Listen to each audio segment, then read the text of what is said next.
So we are turning to English now because, thank you. Our next guest is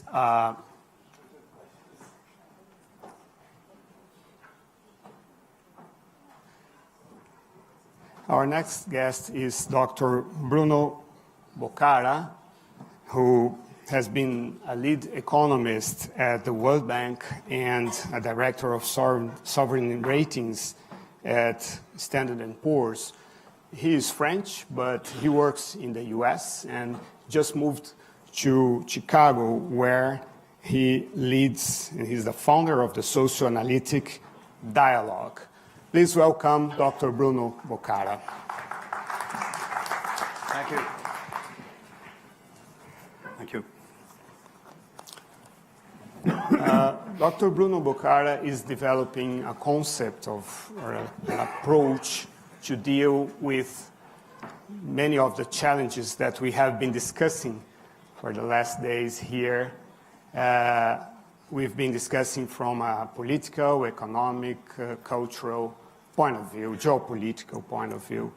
And he brings us this approach as of psychosocial analysis, which I myself, as a reporter, find very important and sometimes ignored. So I'm really pleased to be here and to take part in this talk. And I wonder if you could, of course, start explaining the main concepts of your psychosocial analysis applied to countries. I'll start talking a little bit about organization. The field of psychoanalysis is essentially something very micro. It's a one-on-one. It almost ignores entirely the outside world. So there's a big gap for psychoanalysis as a field to transport itself outside what we call the analytic dyad and to explore whether it could be applied to organization. That has been done. And essentially, when think of an organization, and a country is really a set of organizations, anxieties in a country will be experienced or will be enacted. The response to anxiety will be often inside organization. So you can think of an organization as a system, which is a set of defenses against anxieties. Let me explain. The psychoanalysis is often thought as a field that's maybe rational, but it's beyond the psychoanalysts talk about reverie, where you just explore, you try to find meaning. What I try to do is take psychoanalysis. There's a lot of adaptation before one can merge psychoanalysis with either economics or social or other social science, and first give it some Cartesian thinking, some rigorous into the process. So in economics, one think about you have a set of incentives, price, legislation. From that set of incentives, you get behavior. All that policies are about is you look at the incentive structures, you try to understand how one goes from incentive to behavior, and you try to replicate or change this through a policy. The equivalent in psychosocial analysis is I have a set of anxieties. Of course, anxieties can be affects, it can be, and it's shared. Everything is at the large group level. It can be affects, it can be search for identity, it can be an identity under attack, it can be maybe the most important anxiety today about climate change. Those anxieties, the response at the group level will be first and foremost a protection, shield the group against those anxieties.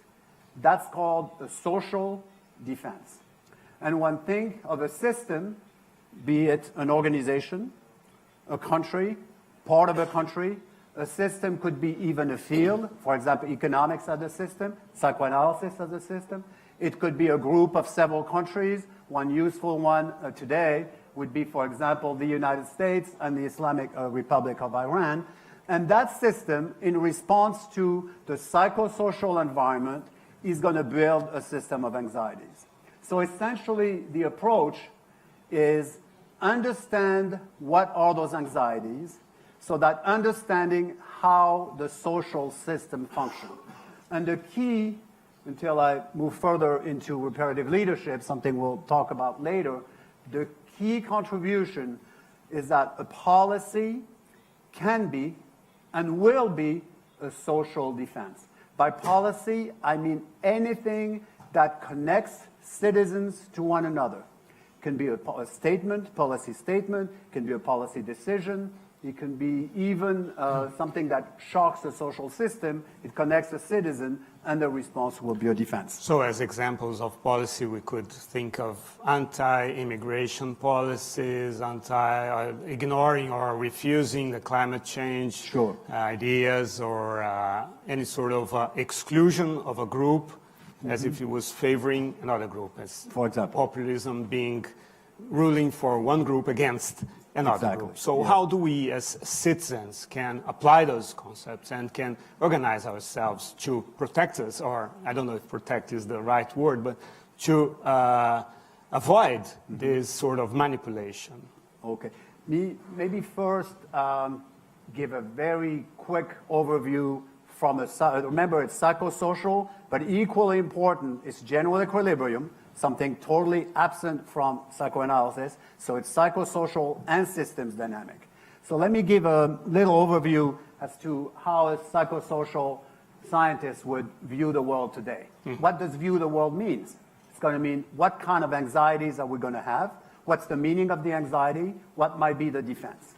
So I'm first going to start with something, and that was a term that came from an Australian scientist, and that's a not knowing anxiety.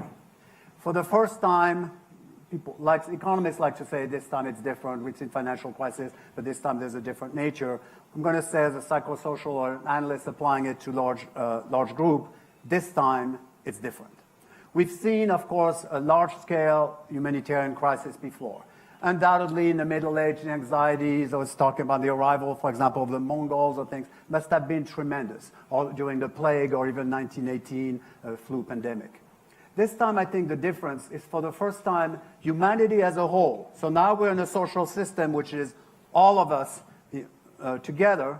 Humanity as a whole is facing something that it doesn't know. We don't know exactly what it is. And second, it doesn't know what to do. So that's a not knowing anxiety. Now, as I mentioned, we start from psychoanalysis. So somewhere psychoanalytic thinking has to come in. And psychoanalysis, back to the analytical dyad, so the patient and the psychoanalyst, or even better, the mother and the baby is born and starts his life as an omnipotent individual. The world of the baby is just the baby himself or herself. In the unconscious, there's no such thing as lack of power, mortality, and so on. So we all started as omnipotent. There's remnants of that omnipotence that gets lost quickly. And what I'm arguing is transporting this idea of what happened to the baby as the baby evolves to now the large group is a not knowing anxiety, is a collective loss of omnipotence. Omnipotence, or the loss of omnipotence, is probably the most frightening in terms of psychic environment thing that can happen.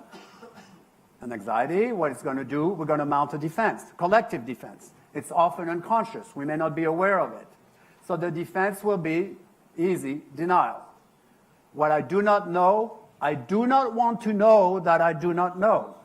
So I may create a simpler problem, a problem on which I believe I have a solution, so that I, in fantasy only, recreate omnipotence. In my view, that not knowing anxiety is probably the most important anxiety. It's always there, but we're not often aware of it because climate change, and especially even a few years back, is something that's buried. It's in the back of our mind. But that's the central anxiety. How are we going to deal with it? We often identify problems as being one of the, let's say, the number one problem today. At the beginning of the last US electoral campaign, presidential election, all the candidates seem to outdo one another in singling out ISIS, Daesh, as the number one issue. Islamic State. Islamic State. If you, it just so happened that that was my case at the time, if you were closer to what the Islamic State was, because I was working with Tunisian youth, some of them went to Syria, it was actually laughable. I mean, Obama, as you may recall, called it a junior varsity, and I was like, okay, the planet may explode, but somehow there's a group over there That's number one, anxiety. So it's a concrete enemy that you can be exactly. scared of. Yeah. Now, the Islamic State, what it represented was a problem we know, we can label it, we know where they are, they help us because we know what they look like, and we probably, with technology, or believe that we have a way to solve it. Therefore, by using or by making that problem, transforming it into possibly the number one, anxiety, we've created an environment where the anxiety of not knowing can be denied, can be successfully denied under the illusion that it's something we know. Parenthesis, in one of the blogs when there were talks about World War III, and I'm sure those talks will come back, I wrote and I said World War III would be an insurance. Economists like to talk about insurance. Psychoanalysts will talk about defense. So World War III would be a defense against anxiety. It's great. We know the problem. We can mobilize our energy in solving the problem. So one has to be very careful, because anything that has a psychosocial purpose, anything that meets the need, the psychosocial need to alleviate an anxiety, it's too good to pass. It will be used. So when I think about are we heading toward potential catastrophe, I always have in mind, could one of those potential catastrophe be used as a social defense? So what you're saying that not knowing is a cause of anxiety. So in other words, if you become aware of things, how things work, and also that there is this mechanism which is through which you can be manipulated, you could be, so to speak, cured from that problem. But people nowadays live in cognitive bubbles. The algorithms will determine what you will read or see and what you want. So how to get out from this cycle of ignorance and try to be aware of all that? First of all, the important thing is when an anxiety is denied, when something is mounted, is mobilized at the defense, it serves the psychosocial purpose. So if one talks about ignoring it, one will have to go to the cause. But I'll come to this. But before, let me add some complexities and add another anxiety. And I call this the anxiety of not belonging. So climate change is just too much. I can't contemplate it. So I'm going to shield myself, because let's face it, deep inside that I do not know, I may know, right? What I don't know, I know. And therefore, the anxiety of not belonging, and here I want you to try to think what, for example, it might have felt in the streets of Tunis during the protests, what it probably feels to some of the yellow jackets today, and probably what it feels around us. And it would be great if more of us could try to experience, to identify, to take ourselves to that feeling of what is it like on the other side. So I talk about anxiety of not belonging, and I think in displacement from the anxiety of not knowing, we create what I call the narcissistic fortress. Each term is tried or has the intention to evoke an image so you can maybe experience what it is, where we're desperate to belong to. But once we belong, our validation of belonging, our validation of be saved from anxiety, before calling it the narcissist fortress in another article, I talked about the urge to be saved.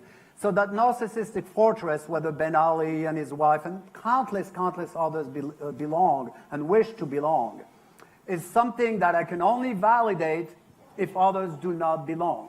So if I have excluded that wish to join, but they're excluded, that will validate that feeling of entitlement, feeling of being able to recruit accomplices in maintaining that fortress.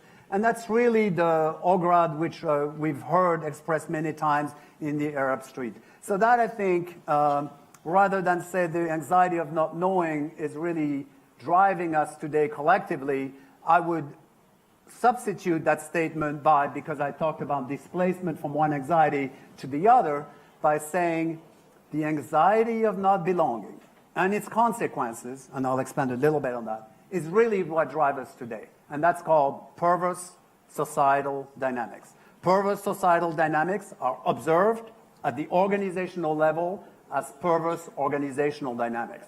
And essentially what they are, and this is really at the core, I have a profound belief in this, of what's driving the world today, it's the use of one another as narcissistic objects. The word object is crucial because in psychoanalytic thinking, an object is not limited to another individual.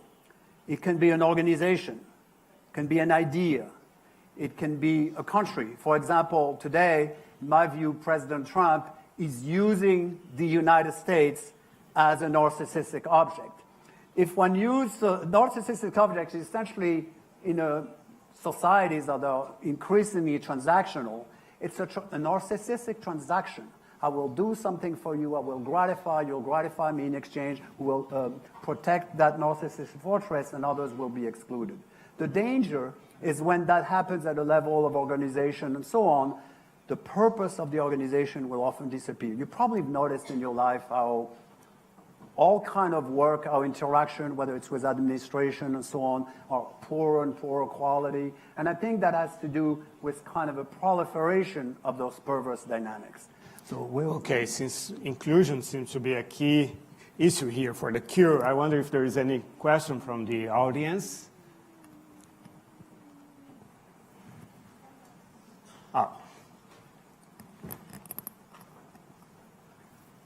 Would you please say your name and where you are from? Hello, my name is Iriana. I'm coming from Greece. I want to ask you if you believe that societies have the potential to go through a reframing process collectively, if they can identify patterns in psychoanalytical terms and eventually being more mature. Very nice. Okay, Any that's other? called...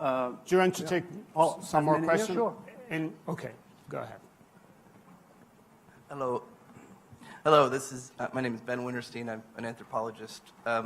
My question for you is, when you're applying these to to larger social systems, everywhere up to the state, do you see any of the anxiety control mechanisms, such as hedging behavior or corruption, as being symptomatic or as being more of a deeper cultural dynamic that needs to be addressed in that anxiety response? Okay, I think we should answer those two questions. First answer here. We have anxieties, right? Or any kind of shared psychosocial effects. But this takes place in a certain culture. What's culture is what determines our shared thinking. There's a lot of kind of behavioral implication about living in a common society. Of course, historic traumas matter. They only matter if they're going to live an imprint as marker of identities. So the type of anxiety, some anxieties may not matter in a certain societies and others will. And therefore the type of anxieties and how they will be defended against is also a function of the culture, or what I call the country romance. It's very important when you work with groups that you identify what's their mental representation, who are they, or more importantly, who do they think they are, what do they experience themselves as, and second, even more important, the idealized mental representation. Who do they want to be? So that's the answer to this. Now, let's talk about what you're referring to is country-level mourning. So now I'm going to try to illustrate with a lot of examples. Let's take Chile. So Chile, they went through, in a way, a miraculous transition. Is Pinochet said, okay, let's do this, and if I don't win, I go. And surprise, he went. Now, of course, he's protecting himself, senator for life, and so on. So it's very hard to mourn Pinochet because how do you mourn an object that's still there? So Chile did it slowly. And then you had all kind of indicators that they were going to do it, but in an incomplete way. For example, in 1992, at the exposition in Sevilla, Chile exported, she was a collection of icebergs, but they called it the iceberg, and they called it El Blanqueo.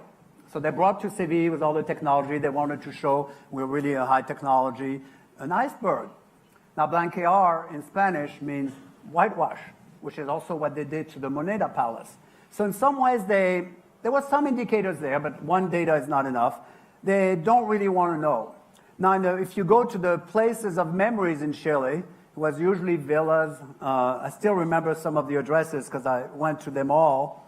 One was Londres 37, so 37 London Street. It's all empty. It's all cleaned. It's just a few rooms. You do know that some people were tortured there, but you can't really identify with that because you don't see anything. So there was also a report about those that had disappeared. Now, the disappeared one, they're voiceless. So it was easier for Chile to recognize the disappear, much harder to recognize those that had been tortured but came back. So mourning, in a nutshell, and the last one, they did a Museo de la Memoria. So it's a collective act to have a place to mourn. Well, I don't know the status of the architectural profession in Chile, but somehow they outsourced it. They got a Brazilian architect to build it. So again, another sign, we don't really want to mourn. Incomplete mourning is dangerous because it will always hamper you. So in the case of Chile, they made a lot of progress. They did mourn, but somewhat incomplete. I'll skip a lot of steps. The conclusion was, what's mourning in psychoanalysis? Let's go theoretical. Mourning an object, you're going to split internally the object into part object. The bad part, you eliminate, you get rid of it.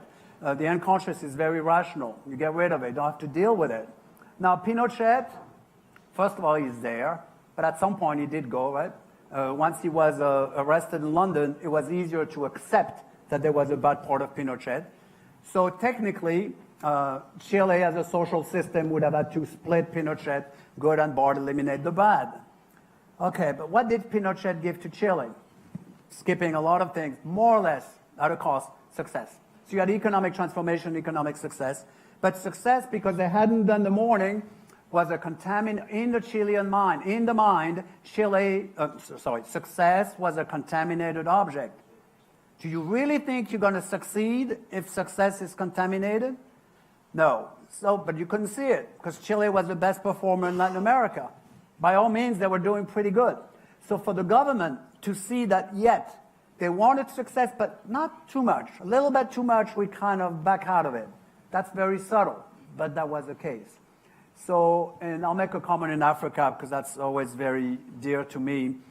I worked in development, and of course in development, we want to believe, and we should believe, that Africa can do it. That's also the message here. I have no doubt that Africa can do it. It's a no-brainer. However, the Africa can do it is sometimes skipping the mourning part, as if it hadn't happened. So my view is that Africa can mourn, and by mourn I mean the heavy duty, starts with slavery, and sadly it's not even slavery alone. And if Africa mourns it, then Africa will really do it in an incredible way. But don't skip the mourning part. Okay. We have another question here. We have only 4 minutes and 30 seconds, so let's be brief. Oh, is it okay? Yeah, Adema Bukunje. I'm from Nigeria. I was curious. I really like what you've presented in terms of the different anxieties and the displacement and the anxiety of not knowing and not belonging. I wonder if this will be a valid question, which is if you could share with us what you would consider your own anxiety. That because it's a collective and it begins. So in order to better understand how you're coming at this, what would you say is your own driving anxiety? Sure. I'm not really going to respond, not because I'm psychoanalyst. I'll be at peace sharing all my anxieties. Actually, I'd like it. Is that key to understanding this, and took me a while to really understand, is that I'm an economist. So in economics, we often think we start from the consumer or the individual, we aggregate. And therefore, if I could know the anxieties of 100 people and I bring them together and say I'm a tiny, tiny nation with just 100 people, I really know the anxiety of that nation. No. The reason is it works at the aggregate level. The group level mechanism, they have a life of their own. They are completely independent of what happens at the individual level, and they're not an aggregation. And not sure how clear that was. So yeah, I can tell you what my anxiety is. And actually, in a nutshell, is I have a sense of doom because sadly I've been doing this for many, many years, and things that I anticipate, I see them coming. But of course, we try to maintain a sense of hope. And my sense of hope is that if countries really work psychosocially, we can turn around. And I'll take 1 minute to bring a topic that we haven't brought yet, and that's really crucial. It's called reparative leadership. What's leadership? Leadership, for me, it's like you're a conductor of an orchestra.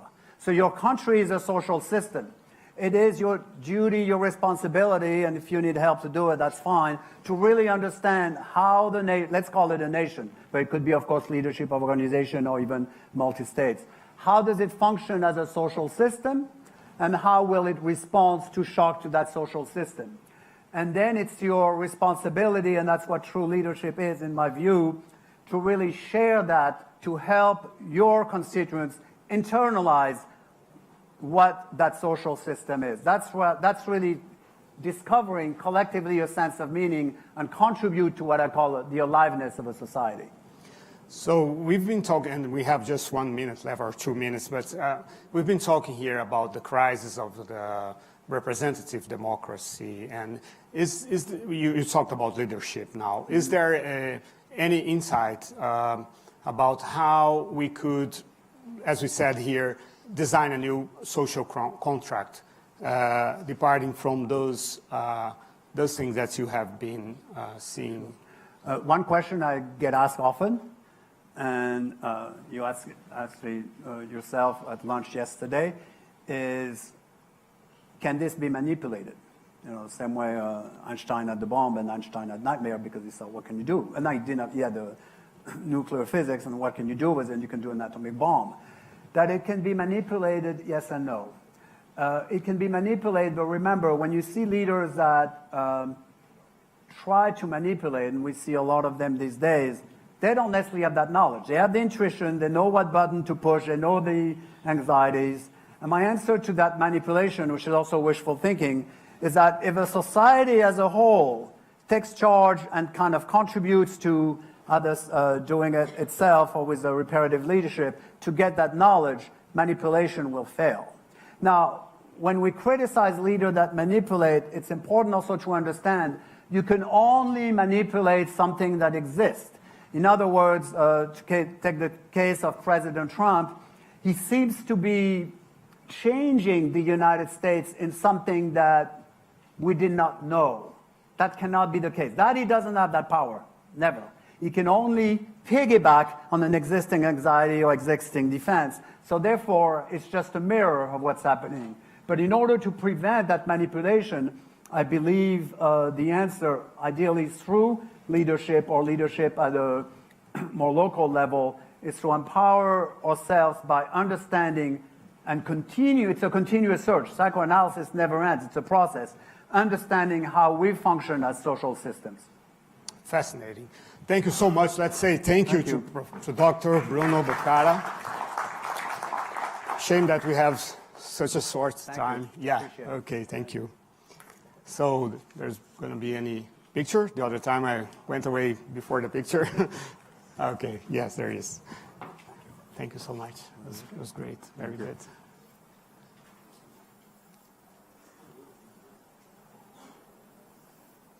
Did you get my email? The last one? No? Yeah, I did. Okay. Yeah, I did. Oh, yes, that's right.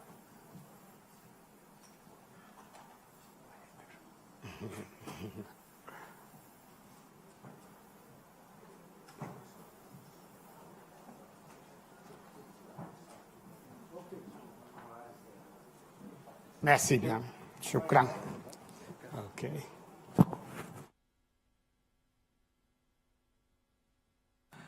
Ladies and gentlemen, we will now break for coffee and reconvene at 5:15. We will reconvene at 5:15. Thank you.